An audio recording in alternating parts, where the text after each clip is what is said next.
Padre, te damos las gracias, Señor, como cada vez que nos toca la oportunidad de subir aquí, de que tú, oh Dios, en tu misericordia permites que podamos conocerte a través de tu palabra. En este tiempo, Señor, te pedimos que tú prepares nuestros corazones para que esa enseñanza que traemos en el día de hoy sea conforme a tu palabra, Señor, y se siembre en nosotros y nos transforme. Te lo rogamos en Cristo Jesús. Amén. Pues bien, hermanos, busquemos nuestras Biblias. Juan capítulo... Se me frizó esto.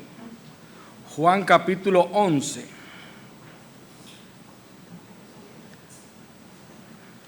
Como se han dado cuenta, en los últimos años, creo que tengo ya más de un año predicando sobre Juan, y es vasta la información que nos trae Juan, y es vasta el conocimiento que Juan nos da de lo que es Cristo, de quién Él es y por qué debemos adorarle.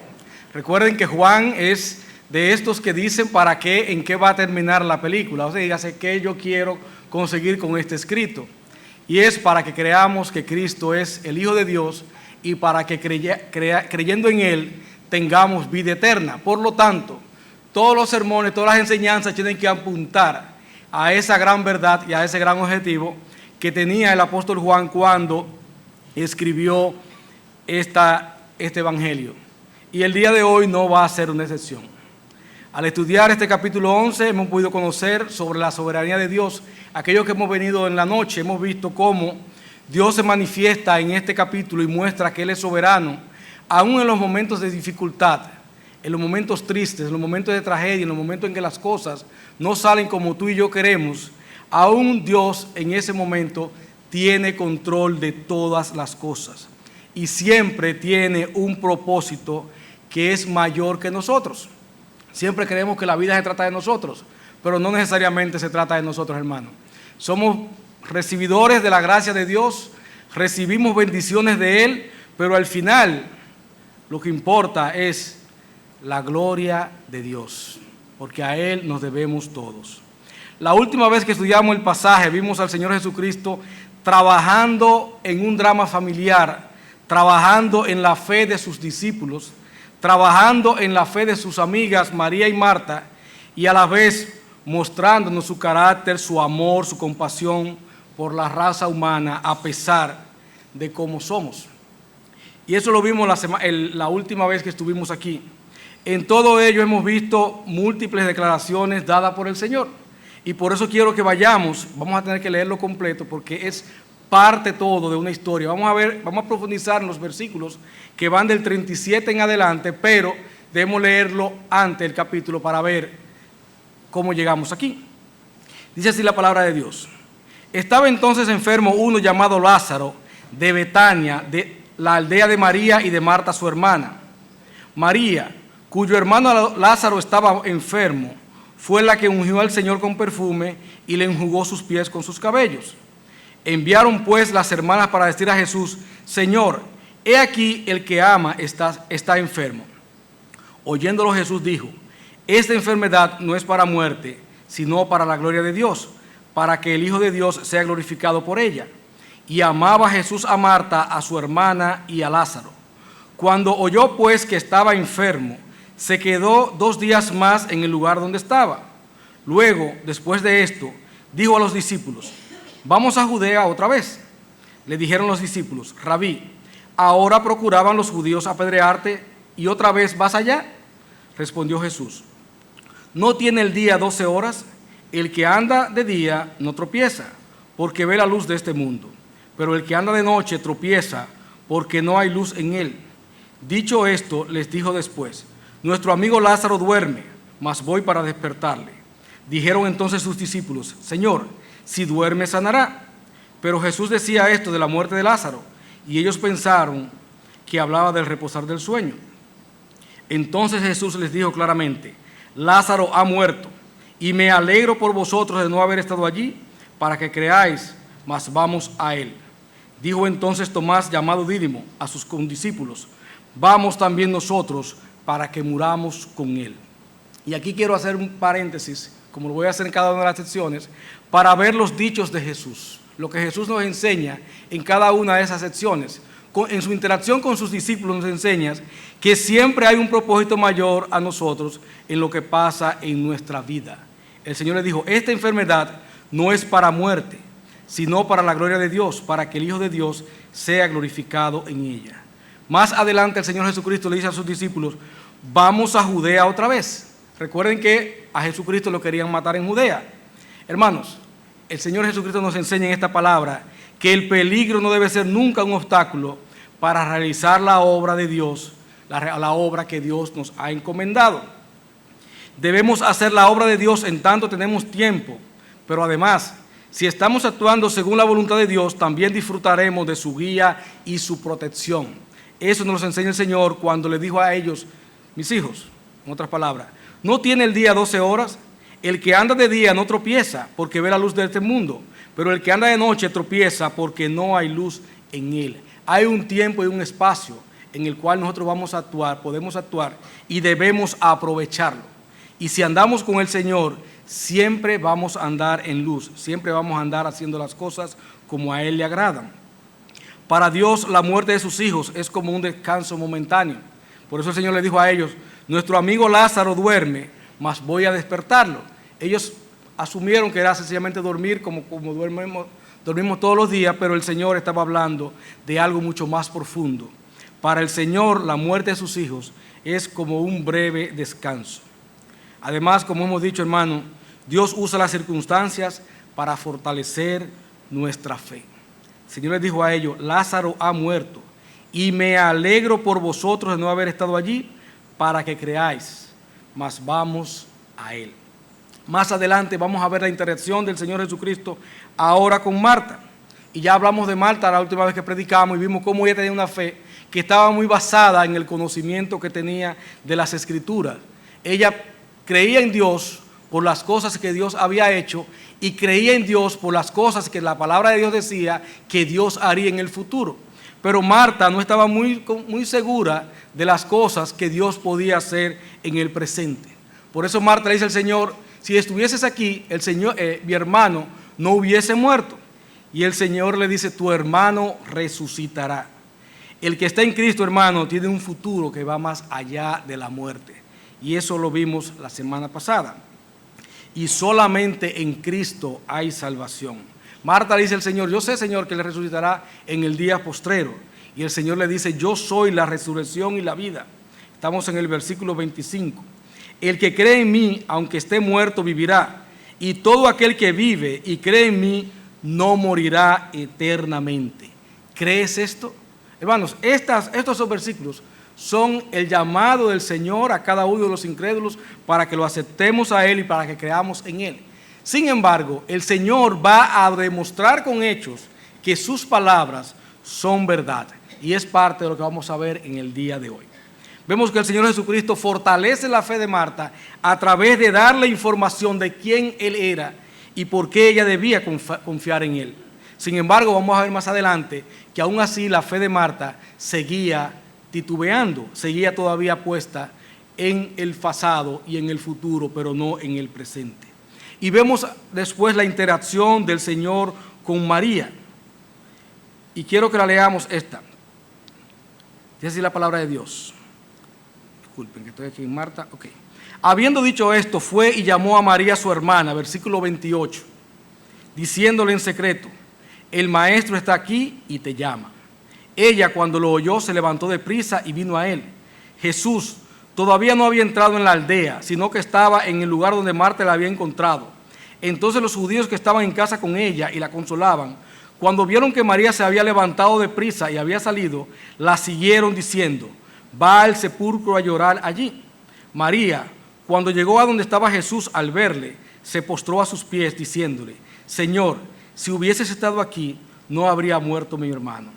Entonces Jesús entonces, al verla llorando, y a los judíos que la acompañaban también llorando, se estremeció en espíritu y se conmovió, y dijo, ¿dónde le pusiste? Le dijeron, Señor, ven y ve. Jesús lloró.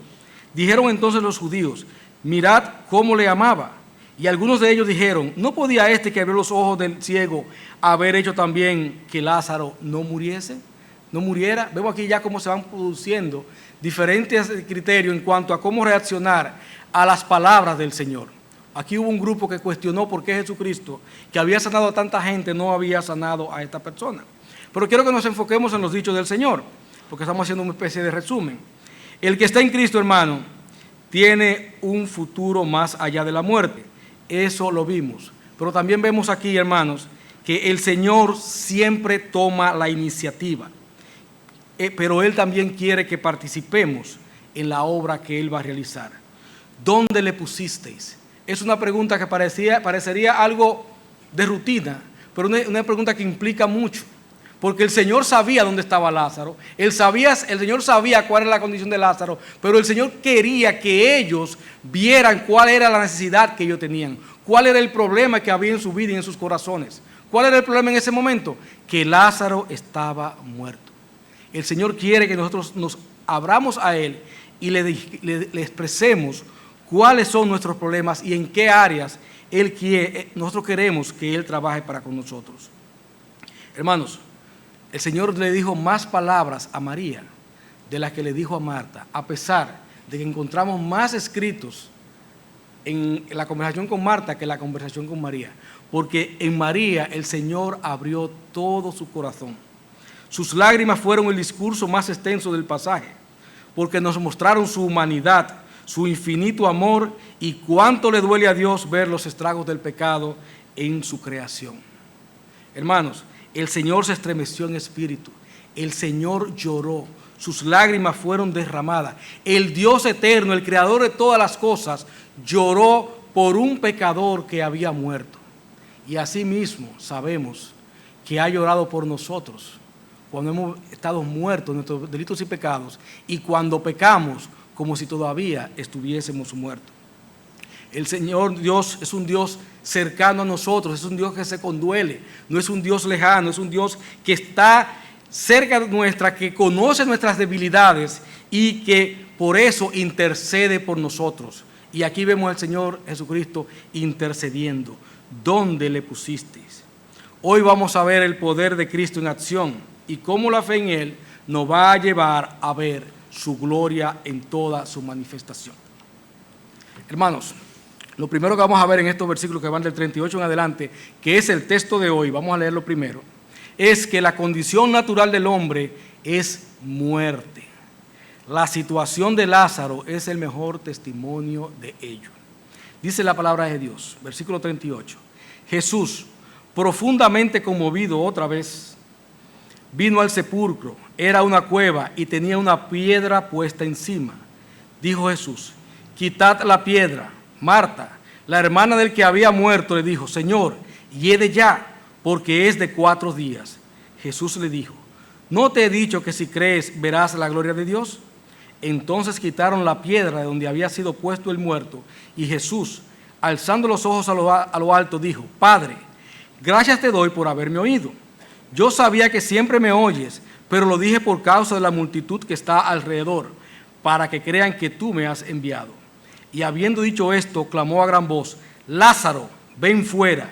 Y el que había muerto salió, atadas las manos y los pies con vendas, y el rostro envuelto en un sudario. Jesús le dijo, desatadle y dejadlo ir. Vemos aquí, hermanos, que la condición natural del hombre es muerte. El hombre está muerto en sus delitos y pecados. Es algo que hemos heredado de Adán y que está en nosotros. Y que en la medida en que vivimos, mientras más vivimos, más agregamos, más delitos agregamos a esa condena que ya tenemos desde pequeños. Así que, hermanos, en esa condición está todo hombre que está en el mundo, nace y vive en esa condición. El sepulcro es la mejor representación de lo que es la vida sin Cristo. Si alguien no conoce a Cristo en el día de hoy, de lo que estamos aquí, se va a ver identificado con esta escena. El sepulcro primero nos muestra que estamos separados de Dios. Era una cueva, era algo que se colocaba fuera de la ciudad, era algo que se ponía lejos. De hecho, vemos protestas en muchos pueblos y en muchos barrios cuando quieren colocar un cementerio cerca de donde las personas viven. No quieren estar cerca de los cementerios. En mi campo, Oscar, tengo que hablar de mi campo, se armó una protesta una vez grande porque querían colocar el basurero de Moca, lo querían colocar en el medio de mi campo. Pero no conforme con esto, luego querían colocar primero querían colocar el basurero y luego querían colocar el cementerio. Obviamente, en ambos momentos la gente se levantó y no permitieron. Nadie quiere estar cerca de los muertos. La condición natural del hombre es separado de Dios, así como los cementerios siempre se busca que estén separados de las personas. La cueva representa oscuridad, separación y también encierro. El pecador vive apartado de Dios, es prisionero del pecado y no tiene la más mínima esperanza. No puede salir por su propia cuenta. En este caso vemos, hermanos, la forma en que colocaban los cementerios. Era un hoyo y a ese hoyo le colocaban, a esa cueva, una piedra encima. No había manera de que Lázaro pudiese salir de ahí. Es una persona, el muerto, que no tiene sencillamente ningún tipo de vida. No solamente está separado de Dios, está sin esperanza, sino que en esas personas no hay vida espiritual. Cada vez está más muerto en sus delitos y pecados. Por eso Marta dijo: Señor, hiede ya, porque es de 4 días. Leyendo por aquí y por allí, vi que una persona cuando tiene 4 días de muertos, sus órganos internos ya están completamente destruidos. Empieza por los intestinos, el estómago, el cerebro se le vuelve un jugo, se vuelve toda una mezcolanza. Esa persona no tiene la más mínima probabilidad de que pueda vivir. Hiede ya. Era evidente, era palpable de que esa persona sencillamente no tenía ninguna esperanza en esta vida. Esas son enseñanzas que nos enseñan lo que es un sepulcro y cómo viven las personas que están separados de Cristo. La salvación, hermanos, se origina en la palabra de Dios y es una iniciativa de Él. Fue Jesús quien dijo: quitad la piedra. Nadie más podía hacer esto. Nadie más podía darle vida a esta persona. El Señor Jesucristo, con todo su poder, que el creador de todas las cosas, podía remover la piedra. El milagro que Él iba a hacer era mucho mayor. Sin embargo, Él prefirió que las personas fuesen quienes quitasen la piedra. Él quería que sintieran el peso que hay, la separación que hay entre la voz de Dios y lo que es el hombre muerto. Hay una gran separación y esta piedra lo ejemplifica. Separaba al Señor de Lázaro. Hermanos, Romanos 10:14 dice: ¿cómo pues invocarán a aquel en el cual no han creído? ¿Y cómo creerán en aquel de quien no han oído? ¿Y cómo oirán sin haber quien les predique? ¿Y cómo predicarán si no fueren enviados? Las personas, para poder salir de ese sepulcro, tienen que escuchar la voz de Dios. Las personas, para poder tener vida, tienen que escuchar la voz de Jesucristo. Solamente en Cristo hay salvación. Como Él le dijo a Marta en un principio: el que cree en mí, aunque esté muerto, vivirá. Y es momento de preguntarse, hermanos, ¿cuál es tu piedra? ¿Cuál es esa piedra que te separa del Señor? ¿Por qué tú no quieres acercarte al llamado de Jesucristo? ¿Qué te impide creer en Cristo Jesús como tu Señor y tu Salvador? Hay muchas piedras. Puede ser el pecado, puede ser el habitué del pecado, puede ser una vida que ya entiende que sin esos pecados no puede vivir. Puede ser la incredulidad, decir: bueno, el Señor Jesucristo predica un mensaje, pero ¿será verdad? Puede ser el orgullo. Aceptar a Cristo como tu Señor y tu Salvador significa que te debes renunciar a ti mismo y aceptarlo a Él, a su palabra y a sus mandatos y obedecerle. Hay que enterrar el orgullo para poder acercar a Cristo, aceptar a Cristo. Es tu religiosidad, haber nacido dentro de un grupo religioso y creerte que porque perteneces a ese grupo ya con eso tienes garantizado el favor de Dios. Es la autocomplacencia, pensar que yo no soy tan malo como quizás algunos creen. Quizás pensar que hay algo bueno en mí que me hace merecedor del perdón de Dios. ¿Cuál es esa piedra, hermanos, que te separa para aceptar al Señor Jesucristo. Pero ¿cuál es esa piedra, amigo mío?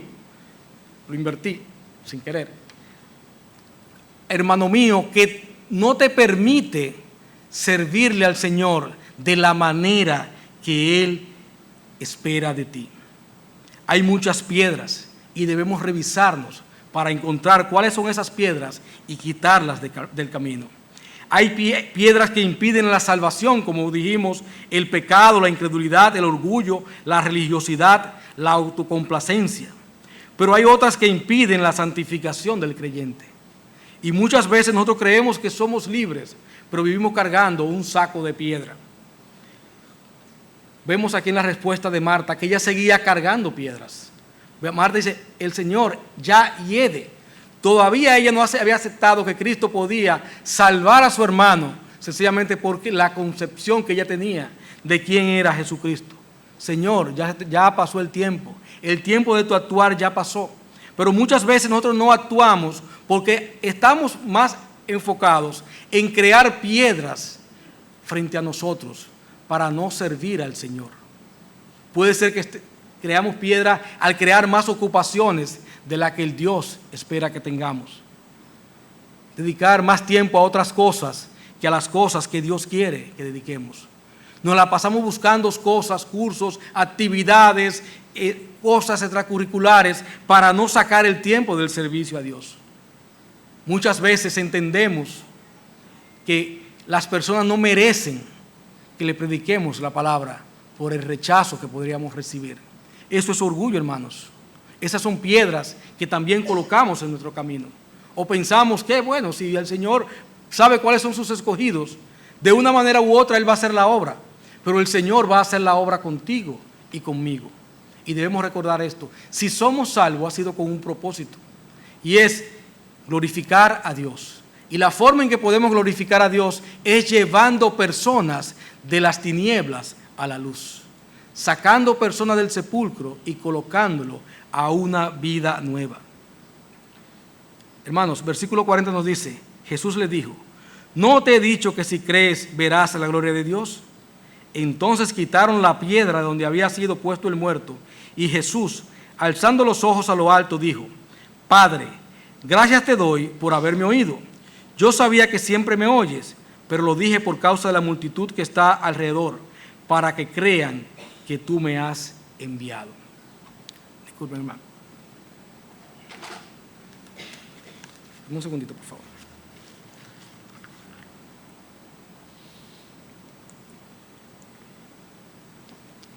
Hermanos, la fe no es estática. La fe no es estática, es algo que se fortalece día a día. Marta, María y los discípulos vieron su fe fortalecida por pasar tiempo con el Señor, por escuchar la palabra del Señor y por ver las acciones del Señor. Aún para los creyentes es un asunto vital que nuestra fe siempre siga creciendo.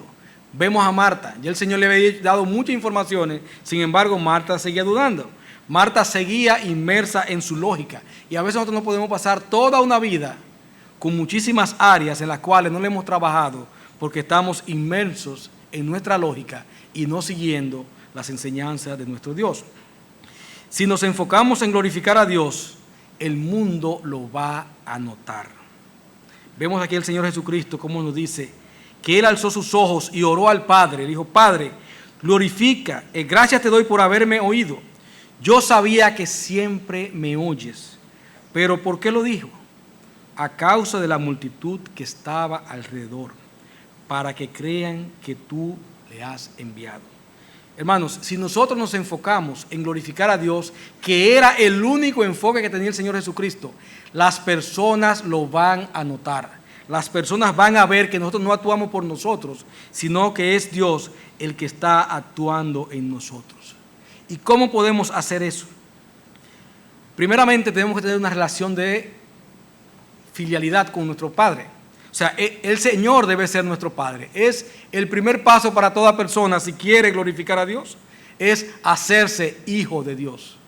Un incrédulo no puede glorificar a Dios por más que lo intente, y de hecho nunca lo va a intentar. Debemos reconocerle como nuestro Padre, lo cual nos va a llevar siempre a honrarle.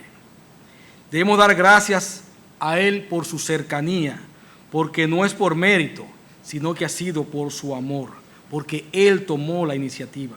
Debemos dar gracias porque Dios siempre está cercano a nosotros y siempre está dispuesto a ayudarnos y a apoyarnos. Debemos reconocerle y saber que Él siempre oye a sus hijos y por lo tanto lo podemos buscar en todo momento, en todas circunstancias, sin importar cuáles sean estas. Debemos mostrando que Él siempre está interesado en darse a conocer. Hermanos, el Señor siempre está interesado en darse a conocer a nosotros y nosotros debemos estar siempre interesados en darle a conocer a los demás.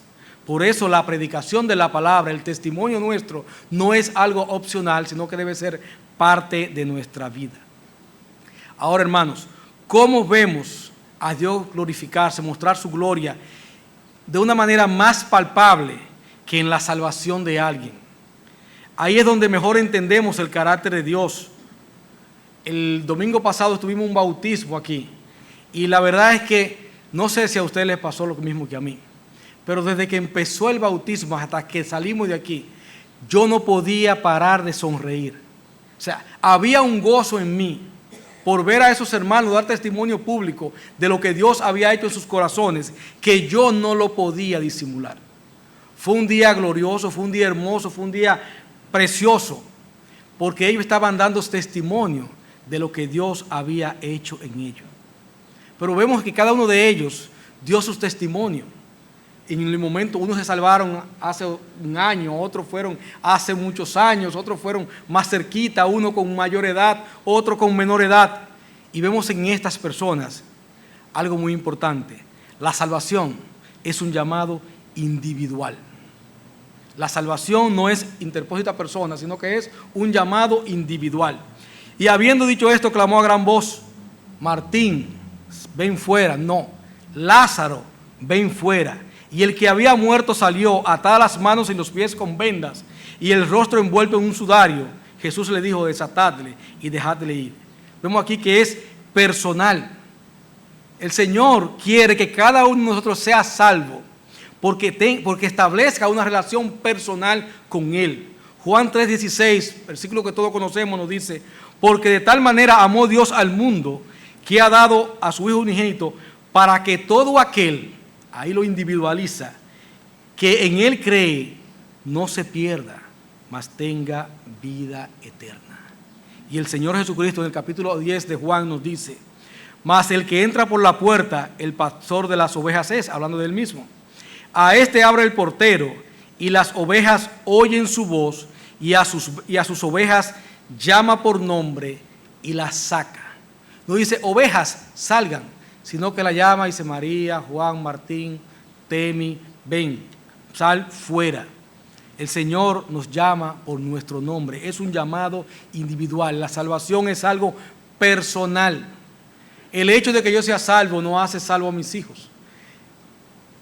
Ayuda si yo doy un buen testimonio, ayuda si yo expongo a mis hijos a la palabra de Dios, ayuda si yo muestro con mi vida que yo soy una nueva persona y mis hijos son los que primero van a ver ese testimonio.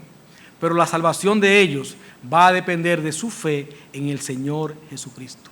La salvación se sustenta no en nuestros actos, sino en el amor de Dios para con nosotros, como vimos en Juan 3:16. Es un acto de amor de Dios darnos la oportunidad de ser salvos.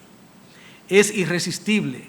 El que había muerto, aquella persona que estaba putrefacta, aquella persona que ya ni su hermana quería acercarse a ella, sencillamente salió.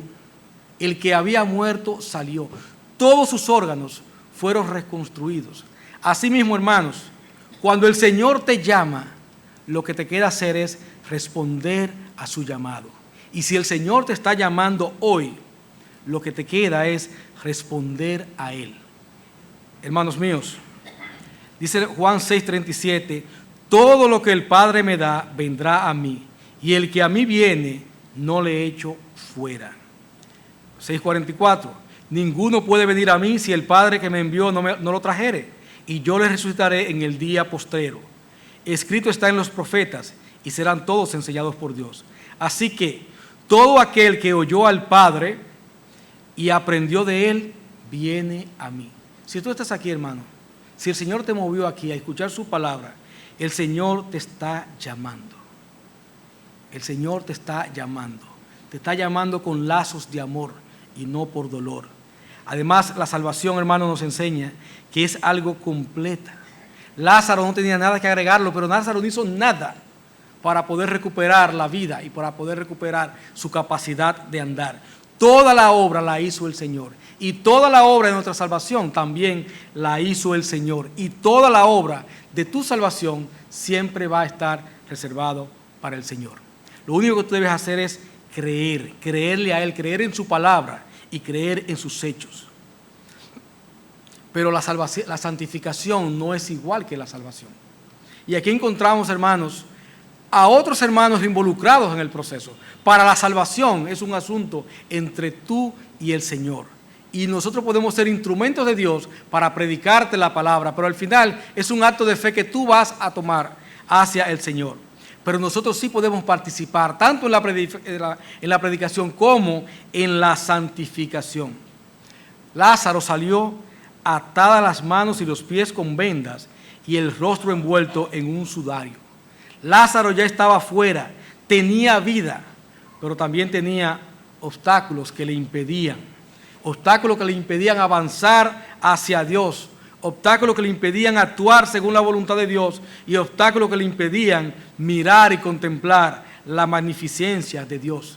Lázaro estaba atado de manos, estaba atado por los pies. Lázaro tenía vendaje aún en su rostro. Hermanos, en la santificación, la participación de los hermanos es vital. La participación de la iglesia es vital.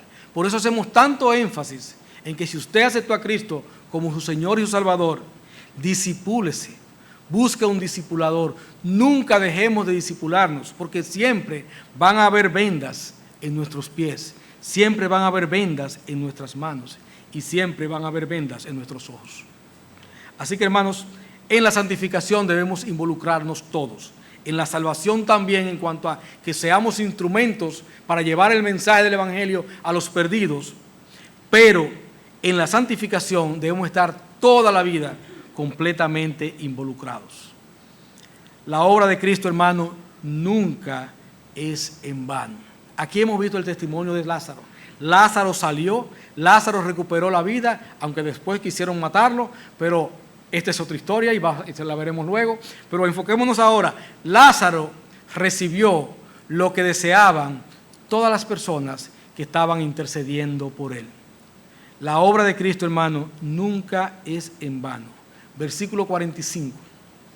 Entonces, muchos de los judíos que habían venido para acompañar a María y vieron lo que hizo Jesús, creyeron en él.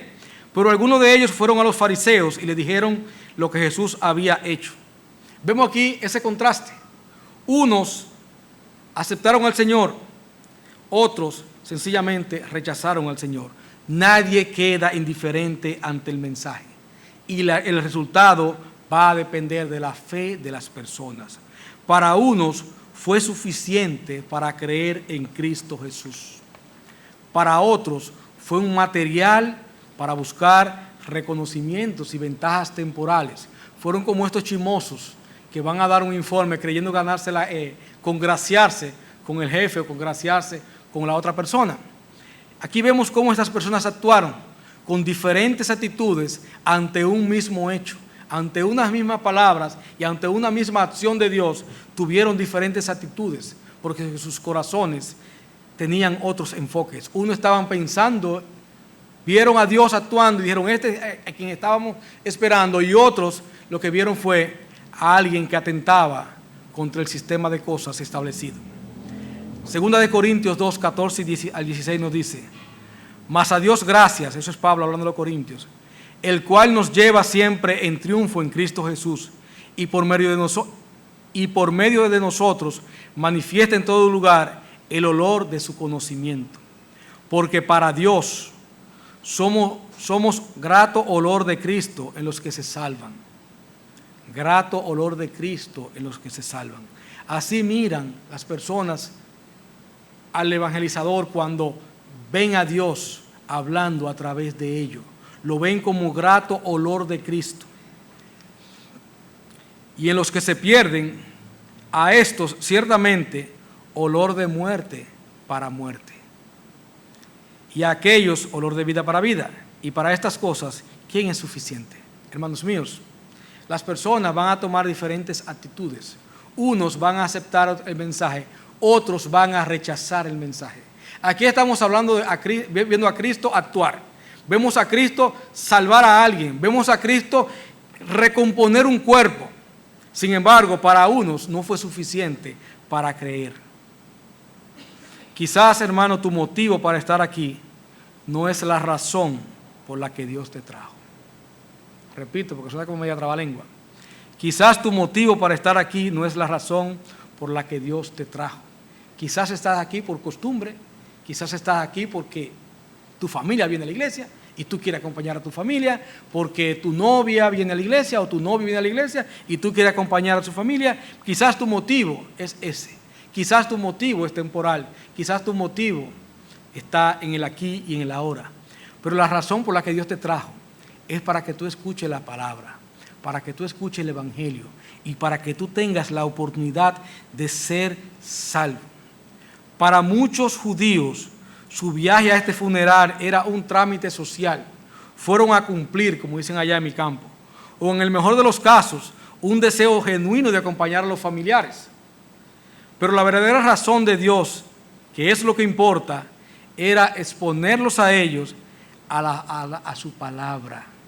Exponerlos a ellos a su palabra. ¿Cómo responderás al llamado? Esto va a tener implicaciones eternas. ¿Creerás en Cristo o te opondrás a Él? Hermanos, con el Señor Jesucristo o tú o recoges o desparramas. Pero tú podrías decir, yo creo en Dios, por eso estoy aquí. Eso debe ser suficiente. Vamos a ver un ejemplo de personas que dicen creer en Dios, pero no tenían fe en Dios y por lo tanto no aceptaron los medios que Dios proveyó. Y es lo que encontramos en los versículos que van del 47 en adelante. Entonces los principales sacerdotes y los fariseos reunieron al concilio y dijeron, ¿qué haremos? Porque este hombre hace muchas señales. Si le dejamos así, todos creerán en él y verán los romanos y destruirán nuestro lugar santo y nuestra nación. Vemos a esta persona y dice, vemos las señales, lo que él hace es extraordinario. Si dejamos que sigan esto, todos van a creer en él y vendrán los romanos y nos destruirán. Para estas personas, lo más importante era lo que tenían. El concilio era una reunión de 71 personas. Fue un sistema de gobierno que establecieron los judíos en el tiempo intertestamentario, entre el Antiguo Testamento y el Nuevo Testamento, en esos 400 años más o menos que pasaron. Y eran las personas que tomaban las decisiones en cuanto a dogma de fe. Eran las personas que interpretaban las escrituras, pero eran las personas también que servían como instrumentos de los romanos para la dominación. Eran como el intermediario entre el pueblo judío y el gobierno romano. Estas personas tenían el templo en muy alta estima y de hecho se reunían en el templo.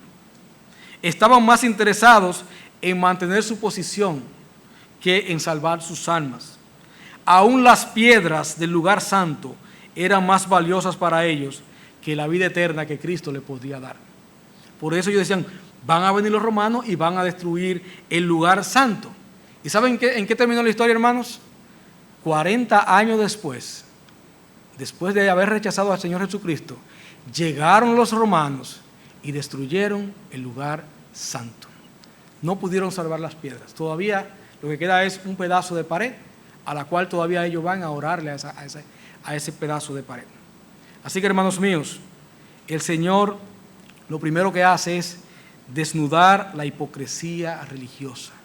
Aquí vemos a estas personas que ante la presencia de Dios, ante las acciones de Dios, sencillamente actuaron hipócritamente y se enfocaron en las cosas materiales. Y no queremos, hermanos, que a ti te pase lo mismo.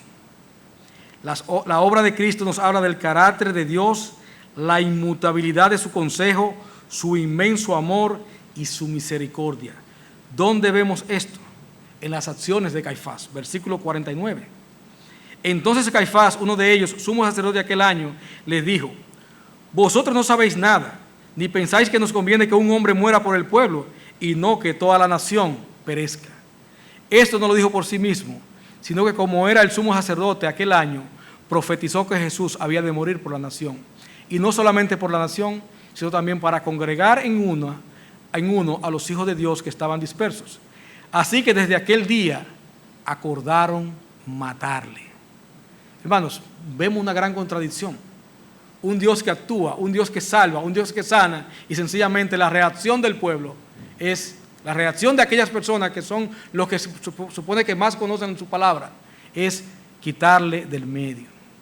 Y aquí vemos características de esa obra de Cristo. Primero, que fue una muerte anunciada, una muerte que estaba anunciada. Esto lo dijo, como dice aquí en el versículo 51, el Caifás, que era el sumo sacerdote, sirvió de profeta ese día, habló de parte de Dios. Sin embargo, por lo que vemos, Caifás no era creyente en Dios. Sin embargo, Dios utilizó a ese impío en el poder para profetizar lo que iba a pasar. La muerte de Cristo era necesaria. Jesús había de morir por la nación.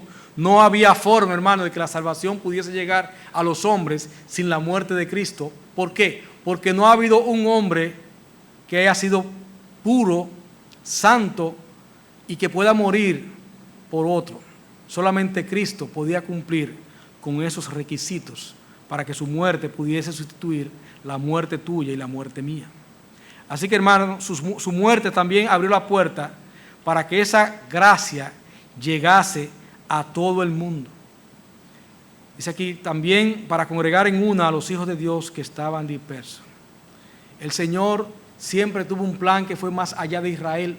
El Señor siempre tuvo un plan para ti y para mí que no somos judíos. Y ese plan solamente se podía ejecutar a través de la muerte de Cristo. Hermanos míos, hoy es el día de salvación y no debemos perder esa oportunidad. Versículo 54. Por tanto, Jesús ya no andaba abiertamente entre los judíos, sino que se alejó de allí a la región contigua al desierto, a una ciudad llamada Efraín, y se quedó allí con sus discípulos. Y estaba cerca la Pascua de los judíos, y muchos subieron de aquella región a Jerusalén antes de la Pascua para purificarse, y buscaban a Jesús. Y estando ellos en el templo, se preguntaban unos a otros: ¿qué os parece? ¿No vendrá a la fiesta? Y los principales sacerdotes y los fariseos habían dado orden de que si alguno supiese dónde estaba, lo manifestase para que le prendiesen. Hermanos, hay un tiempo en que Cristo puede ser buscado, pero hay un tiempo en que Cristo no va a ser encontrado. Jesús, vemos aquí en el versículo 54, ya no andaba abiertamente con los judíos. En Juan 7, 33 a 34, Jesucristo le dijo a los judíos: entonces Jesús dijo: todavía un poco de tiempo estaré con vosotros e iré al que me envió.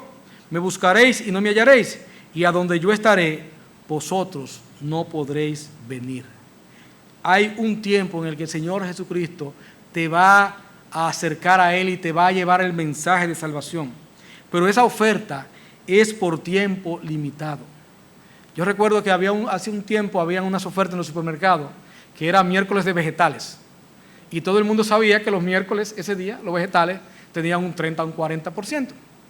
Y esos miércoles, yo recuerdo, porque yo tenía que ir todos los días al supermercado, por otras razones, yo recuerdo que los miércoles era el día que más personas iban al supermercado a comprar la oferta de los vegetales. Pero a alguien se le ocurrió que la oferta le iba a poner todos los días. ¿Saben, hermanos, qué pasó? Todos los días eran normales. Ya a las personas no le atraía la oferta de los vegetales. ¿Y saben qué? La oferta del Señor es más importante que la oferta de los vegetales. Y tiene un tiempo limitado. Va a haber un momento en que buscaremos al Señor y no lo encontraremos. Espero que a mí no me pase y confío en que no me pasará. La oferta de Cristo es por tiempo limitado. No la dejes pasar. pero para sus discípulos siempre estará presente. El Señor se alejó de los judíos, pero siguió trabajando con los discípulos. Se quedó allí con sus discípulos. Hermanos míos, cuando vemos en el capítulo 28 de Mateo, que siempre lo mencionamos, los versículos que van del 19 al 20, siempre nos enfocamos en la gran comisión de un Dios que nos dice que vayamos al mundo a predicar el Evangelio, que vayamos al mundo a hacer discípulos, que vayamos al mundo a discipular a esas personas, que vayamos al mundo a enseñar quién es Dios, a enseñar los mandamientos de Dios. Pero nos dice al final, he aquí, yo estoy con vosotros todos los días hasta el fin del mundo. Eso es lo que el Señor ofrece a sus hijos. Siempre va a estar con nosotros. Pero si tú no tienes a Cristo como tu Señor y tu Salvador, esa oferta es limitada. Y la pregunta es, ¿seguirás disfrutando de la oscuridad, la soledad y la desesperanza que la tumba puede dar?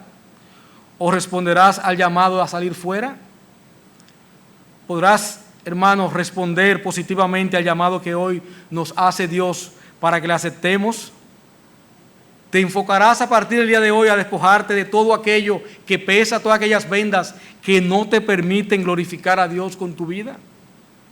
Si ese es el deseo de tu corazón, cualquiera de ellos, ya sea salvación o ya sea santificación, solamente lo podemos conseguir a través de Cristo. Y por eso, ahora inclinamos nuestros rostros y hablamos con el Señor.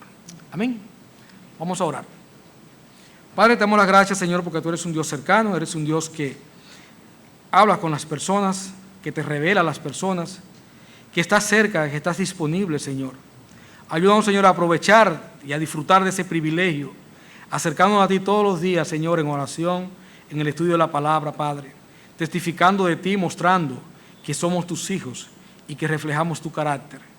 Como iglesia, Señor, te pedimos que cada persona que esté aquí en esta congregación y que no te conoce, que hoy sea su día de salvación, que entregue su corazón a ti, que descanse en ti, Señor, para que pueda tener vida eterna y pueda salir de esa cueva en la cual está sumergido, Señor. Que esa piedra de pecado, Señor, que está sobre él, y que esa condenación, Señor, a la destrucción eterna, sea librada, Señor, sea quitada a través de tu Santo Espíritu morando en sus corazones, Señor. Pon fe en los corazones de los que estamos aquí, Señor, para una mayor santificación, para una mayor consagración y para un mayor anhelo a glorificarte en todo lo que hagamos. Bendícenos, Señor, en este día y siempre. Te lo suplicamos, no por nuestros méritos, Señor, porque sabemos que no lo tenemos, sino por los méritos de tu Hijo Jesucristo, el cual murió en la cruz para que nosotros podamos tener vida y para que la podamos tener en abundancia. Gracias, Señor, por esta mañana. Gracias por esta iglesia. Gracias, Padre, por tu salvación. Ayúdanos, Señor, a valorarla todos los días, a atesorarla y a transmitirla. Te lo suplicamos en Cristo Jesús. Amén.